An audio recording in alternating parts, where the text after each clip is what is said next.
Okay, and I am back with another Color Craze combination for you guys today, and this is the combination that Janet and I selected for today. I am also combining this with Christy's Beautiful Life, 30 Days of Sketches. Here is the sketch today, and it was created by Brooklyn Ruff. I'm also going to be using a brand new to me gloss spray from Dina Wakley in the color Fur. I was just trying to show you guys what the color was, but I haven't mixed it up yet, so I really couldn't show you guys the true color. I also am going to be using my favoriteest watercolor technique ever. Well, it's not really a technique, it's just my application, my watercolor application, which are these brush markers from Altenew. So I'm just spinning them around so you guys can see what colors I will be using. The evening gray didn't get quite spinned around very well, but that's what color it was. I also have a few items from the Dusty Attic. I absolutely love this store, you guys. So I'm going to be using Creative Layer number 9, as well as this ginormous, awesome circuitry board right here. Again, from the Dusty Attic, there is their .com right there. And this one here, I believe is called Underground, I think is what it's called. Oh, I can't read it. Oh, there it is. Underground Network is what it is called. And it comes in large and medium, I believe, are the two choices for that one. I also pulled out a few elements from my green bulky bin, but I have to tell you guys that I don't end up using everything, but I wanted to have options because I really have no clue where I'm going with this particular layout. I just no clue whatsoever. I just started pulling stuff because I definitely wanted green to shine because the river that runs in this canyon is definitely on the green side. So here is my title right here. It is View from Up High, and then of course the little subtitle, it says Snake River Canyon, and we're actually at the very top of the Snake River Canyon. This is my first time. I've seen Snake River Canyon just from the bridge point of view, but I've never actually been down farther. In fact, you can't even see the bridge unless you have binoculars from where we are. So it was interesting to me. I also have some pleated ribbon, again from my stash, but that was from Stampin' Up! From a few years back. And then these are all My Mind's Eye brads. I used to have a brad addiction when My Mind's Eye had really super cool brads back in the day. I don't know if they still do or not. I just know that I haven't really paid attention because of the pricing of them. So I just have a bowl. I took them out of their packaging and just have a big old bowl of all of it. I have this cardstock from Close to My Heart, and I was just showing you guys that it's double-sided, so I get two different color choices. And then also from My Mind's Eye, The Sweetest Thing, I have this beautiful orange, distressy look stripe. What the heck was that? It's stripe, and then it's got these chaotic flowers and blooms on the other side. Now, what I liked about the stripe the most is it had hints of blue in it every now and then. So I really liked that. I have 7 photos that I would like to put on this 2-page layout. So I'm actually going to take Brooklyn's sketch and stretch it across. Now I found this really cool marble paper in one of those paper pads. I don't have the whole paper pad. I couldn't even tell you what it is. I just know that it was a paper pad and it had what looked like gold flakes on it, but they're actually orange. And so I thought that that was really cool too because it goes with my color scheme. Now I'm gonna have to go and get another little remnant of that cardstock from Close to My Heart so I can back all of my photos, and I will do that later. But for right now, I'm going to spray the circuit board in the Fur color from Dina Wakley because I want it to represent the river. The river in these photos is green, like it's super green. To be honest, and I've never seen a green river like that. Even farther down the road, next to the bridge when we usually overlook the canyon, it's not that green. And so I just thought that it was kind of cool seeing how really green it is, and I don't know what causes that or anything about that. And then also too, I'm taking these watercolors and painting my Dusty Attic little I think it was number 9, the Creative Layers number 9. So I'm going to just brush through them. Now I put this in super speed mode so you can actually watch me color all of them in case you guys are into stuff like this. If not, you can fast forward me. I don't mind. I won't be offended if you do. But one of the things that I really do like about using my watercolors on these is the fact that the first layer is really, you know, like the first painting is really super light. And then when you keep adding, it's almost like that color soaks in, and then you're putting another color on top. So with just the one color, and you can see it more in the tree trunks than you can in the trees or the leaves, is how light I can go to how dark I can go. And so I really, really do like that. I like that effect, especially with the fine tip point on these brush markers. And so I just keep coloring over and over again, and I'm able to actually get the depth and the darkness that I need just in one color. So anyways, I'm going to go ahead and color all of these. Now this one here is the lava rock, and I'm going to use that to paint all of my barbed wire. I don't really know exactly why I chose barbed wire. It's not a real country feel in these photos, but I do have to say that some of the fencing has barbed wire wrapped around the top of it, but it's really cool because the fencing is, I think it was there at one point in time, but it was never maintained, and so now it's kind of all wonky. And you can't even see the fencing unless you're looking really hard in the pictures, and I don't think I do a very good close-up of any of the pictures for you guys to even notice the fencing, but it's there. And then of course the chicken wire just for another layer, and I'm going to do that in my evening gray because I feel like chicken wires are a little bit more on the silvery side as opposed to you know, the rusty side, the darker gray that the barbed wire usually is. So I'm going to go ahead and paint all of those. And of course, I am visiting with someone like I always am. So that's why I stop a little bit more. And then of course I hung up. And then I'm going to take two different colors. This is Warm Sunshine. And then I also have Autumn Breeze. It's an orangey yellow as well as an orange. Oh no, I think that's Sunshine. I'm not really sure. Yeah, it's Sunshine. I apologize. But I'm mixing them because I wanted my first layer to soak up, and then I wanted my gears to look like copper instead of orange. And I'm not getting the look that I am going for. So I'm going to actually bring in another marker. And this one is a Nuvo Glimmer Pen. And it actually gets them too light, like now they're too yellow. So I'm going to go back again in the Sunshine color once I am done actually making them sparkle. I'm going to go back through with the Sunshine color and make it a little bit more orange, but now they are metallic-y looking as well. So I really like the effect. They're on the copper side for me. I don't know why Nuvo does everything so sparkly. Is there a reason? Are they trying to manipulate the glitter? I'm not really sure. But I found that they do like their sparkle a lot more than the Shimmers company. Just saying. It's an observation. So anyways, I went ahead and I cut all of my I don't know, cardstock to the relative size. I did cut down my photos a little bit smaller than 4x6 because I didn't want them to go all the way across to down at the bottom. I wanted to be able to have some room for play and not fill up the whole space. So this is what I came up with, and then I'm going to do the circuitry. Now the circuitry, like I said, I wanted it to represent the winding river.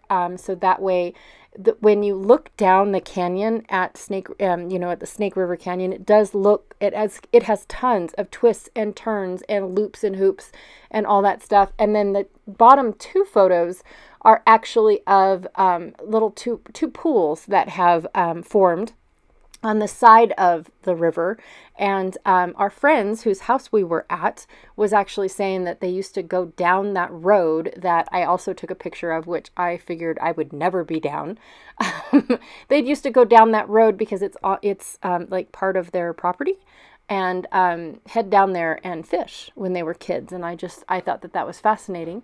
That they would do that. It seems awfully steep and scary to me, but I guess from where I was standing is you know, super steep and scary, but where you actually access the road, it's not that scary.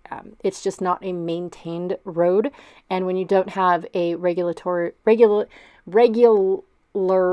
maintained road, then you do end up you know, having you know, not a so safe road, in my opinion. Yes. All right. So I just went ahead and found where I wanted to cut my circuitry because I want, like I said, I wanted the circuitry to finish off that upper portion where I'm missing a photo and have it go all the way across.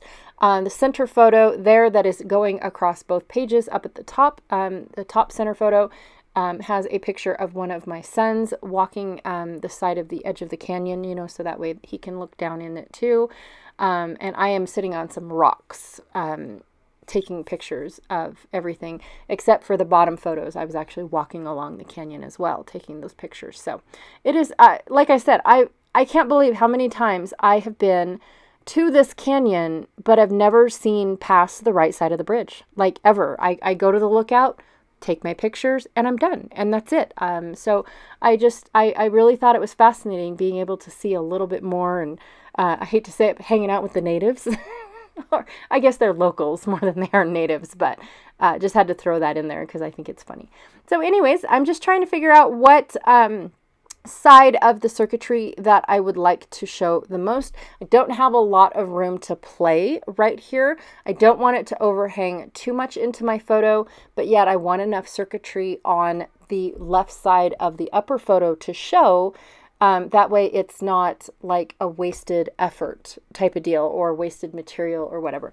Now I don't plan on using all of this circuitry on this entire layout, just bits and pieces. I do have more photos of the canyon itself, so I can do another layout and have more of this circuitry, or I can flip it over and spray it a different color and have more circuitry to play with. Absolutely. So I'm not really worried the fact that I sprayed everything green. I think it's just fine. Plus, aren't circuit boards normally green? Aren't they? I can't remember that. All right, so I'm debating whether or not I even want to put these ribbons in here. The sketch calls for one big band and then two little strips on either side, or a larger, wider strip behind it. I see it as two strips on both sides. And so that's where the ribbon was going to come into play, is kind of like the grass sticking up through the rocks type of deal. I know, I make stuff up all the time, you guys. It's in my brain. That's where I was headed with that. I also like the fact that this pleated ribbon is stitched in the center. And so what I can do is take my tear and tape, and this is actually Tonic Studios tear and tape. So it's not the Score Tape tear and tape. I get this type of tape in my kits, you guys. Almost every other kit comes with some sort of adhesive. I have bottles of their liquid glue. I have their pen. So it's like a bottle but it's a pen dauber thing. I'm not really sure how to explain it. Tape runners, tear and tape, foam adhesive square things. I mean, enough adhesive to where I get a regular supply, but I pay for the kit. So it's actually really cool, especially if I wanted to try something, like I see somebody use this type of tape and it's Tonic Studio. I get a sampling of it, and I think it's pretty nifty, to be honest. So anyways, thought I'd throw that out there with you guys. I get a lot of questions on why I buy the Tonic Studios kits. I really do. And most of it is so I can get a sampling of supplies, so I can test out new Nuvo drops, so I can test out their mica sprays, so I can test out their new colors of embellishment mousse. But I especially like the smaller jars. I don't like their big jars. I like their smaller jars because then I get a 1 or 2 done process, and then I can throw the jar away. I am perfectly okay with using up my supplies, you guys. Seriously, I don't need a big old tub that's going to dry out in a week or 2 after opening. So it's okay. It'll be fine. So because of the ribbon, I decided to pop up my my centerpiece. I really do like how it looks. I am glad that I decided to add that ribbon. I did cut out doing the right side because it's, you see one, you don't need to see it duplicated. I did want it a little off-centered, so I have it a little bit more overhang because I wanted it to go into the circuitry like it's part of the photo. And then I put this little green piece. It's actually a Project Life card that I cut up just for the color. And I don't even remember what was on the top portion of that piece. I put it behind just to give that, again, the green on green effect that the canyon gives. I wanted those road work of rivers and bushes and things like that to show up. So that's what that circuitry is representing. That's what that square is representing, is the bottom of the canyon. type of deal. Now, like I said, I don't know where the barbed wire is coming from, but I do have this little chipboard, or no, it's not chipboard, I apologize, cork board, and it says Local Legend. That is a really super old, close to my heart sticker. It's the very last one that I ever have. But I liked the fact that it said Local Legend because this is the canyon that Evel Knievel jumped. And so I thought it worked out really well, you know, to put it in that this canyon is famous, right? It's in history. And I mean, there's a couple other the Grand Canyons in history too. I get that. But this is, you know, a local legend, right? It put it on, Evel Knievel put this canyon on the map, right? Other than the fact that it's a pretty cool canyon. I just don't know why I have never been any other place other than the right side of the bridge lookout. Anyways, I'm going to go ahead and glue everything down. I put my larger portion of my title, you know, all the way over on the left. And then I'm going to put the subtitle on the right. And then the barbed wire is just going to help me finish it off and make it look like it's complete. I love the look of it. I love intermixing a large cluster into my title and making it look like it was part of, you know, part of my layout, part of my plan, instead of just I slapped a title on it and I'm good to go. I like doing that. All right, so I'm going to go ahead and move my circuitry around so that way it wasn't covering up the waterfall like it originally was when I first put it down on the layout. I didn't want it to cover up the waterfall, but I wanted it to be just a little to the right of the waterfall, so it brings your eye to the fact that that is a close-up of the waterfall that was on the other side of the canyon. All right, added my last little bit of subtitle, and then I'm going to finish it off by adding Local Legend, and then just messing around with the brads and things. Some of the sticky adhesive is coming off of the brads. Now, I'm not actually going to poke these brads all the way through my layout. I've been enjoying you know, twisting the prongs off and just putting very thin adhesive down and having them stick to my layout, as opposed to poking holes all the way through the layout. If I was going to do that, then I definitely would have had to do the whole right side differently, because I'm going to put a brad right under the word snake. That is it's an orange star, but it's on top of like aged newsprint, and so definitely wanted to do that. I did not make you guys watch me reglue all this stuff down. I took a couple extra corner pieces that I had. I didn't corner every photo, but I did want to throw a few accents here and there all over the place, just because they were green as well. Again, I wasn't really sure where this was going to end up, but I like how it looks. The gears are a little bit, you know, just because they were part of the chipboard kit. That's all there was to it. Nothing else about the gears needed. I definitely didn't add any splatters. That's new for me. I definitely could go and add orange splatters. That would look really cool, actually. Now that I'm thinking about it. Anyways, and then I just threw the Simple Life up there because you know, where our friends live, it just seems so simple. It's just so peaceful. Their backyard is this canyon, you guys. It is awesome. All right. Thank you so much for hanging out with me today. I really, truly appreciate it. Please check out Janet Fritz's channel. She's Galaxy Girl Creations here on YouTube, and see how she uses this color combination. Also, too, check out Christy's Beautiful Life, 30 Days of Sketches. Those that are recording this process are down below on the I forgot what it was called, on the playlist. And then also too, there is the Facebook group where you get lots and lots of inspiration, even from past rounds. So anyways, thank you again, and I will check y'all later. Bye.